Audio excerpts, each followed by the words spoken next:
The football world is still reeling over the collapse of a Buffalo Bills player in Monday night's game against the Cincinnati Bengals.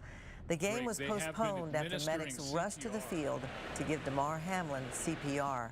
So what happened to make him fall after he got up from a tackle? A Lubbock man is keeping a watchful eye on this because he is connected to the incident personally and professionally. Even sitting down, you know Scott Shermer is a big guy. At 6'5", football is in his DNA. He was a lineman at the University of Tulsa after watching his dad, defensive coordinator Fritz Shermer, coach the Packers to the Super Bowl in '96. They won that game, and Scott has the Super Bowl ring. In Scott's office today, he keeps a football schedule for the Buffalo Bills on his wall because his nephew Kyle Shermer is on staff there. Dr. Scott Shermer is also a cardiologist, and he says when Hamlin collapsed on the field, several things went through his mind. At first, I thought he might have torn his aorta. Sometimes blunt trauma can do that, so I was worried about a C1 fracture. That's what happened to Reggie Brown in 1997. That spinal cord injury ended Brown's career with the Detroit Lions. Well, that wasn't the case either. So clearly it was a cardiac arrest. And he says, of the three, cardiac arrest is actually the best option, especially in young athletes. Good coverage by Hamlin, the safety. And at a big event where paramedics are close at hand and CPR is prompt. So what made Hamlin's heart stop after what seemed to be a routine blow to the chest? This is the last thing you want to see.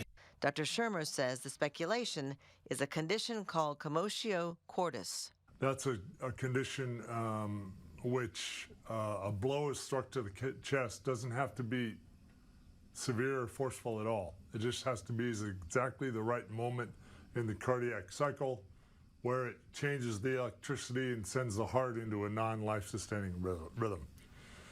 It's most common actually in young recreational Little League type athletes. Although rare, he says it's the reason some Little Leaguers wear protective chest gear. But in Hamlin's case, commotio cordis is the best guess until we learn if there might be an underlying heart issue, which occasionally shows up later in life. You may remember Matt Nader, a high school football star in Austin, with ties to Lubbock because both his parents attended medical school at Texas Tech. That training was lucky for Matt. When he collapsed on the field during his senior year, his parents took turns giving him CPR for 5 minutes until an ambulance arrived. Later, it was learned that he had a heart defect. Matt Nader lives with a pacemaker today and encourages schools to keep an AED on hand at every sporting event.